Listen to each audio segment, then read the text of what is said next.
Hello guys, আমরা আজ তিনজন র্যান্ডম মানুষকে প্রশ্ন করব যে এই প্রকৃতির মাঝে এসে তাদের কিরকম লাগেছে।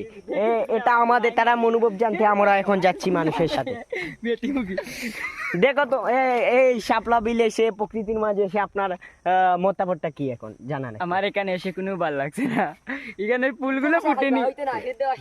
শুদ্ধ আসে ফুলগুলো ফুটেনি, জি না। তাই আপনার ভালো লাগেনি? আচ্ছা, এখন আপনার মনে আচ্ছা, আপনার এখানে এসে কেমন লেগেছে? আমার এখানে এসে অত্যন্ত ভালোই লাগছে, কারণ প্রকৃতি সুন্দর, সবুজে ঘিরা, চারিদিকে সবুজে ঘিরা, অনেক সুন্দর প্রকৃতি আমার এমনিতেই অনেক পছন্দ, তাই আমার অনেক ভালোই লাগছে। ভাই যদিও ফুল নেই তারপরেও প্রকৃতিটা অনেক সুন্দর, মায়াবী, সবুজ, চারিদিকে সবুজ শ্যামল, সবুজে ঘিরা। ও ভাই, অনেক এটা লেসকা সুন্দর। আমার এখানে হয়েছে ভাই, হয়েছে। random মানুষে পা দিচ্ছেন, কিন্তু তাকে আমি এখন চাইলে লাত মেরে ফেলে দিতে পারি, কিন্তু ফেলবো না। এটা আপনার আমার কোনো মতামত নাই।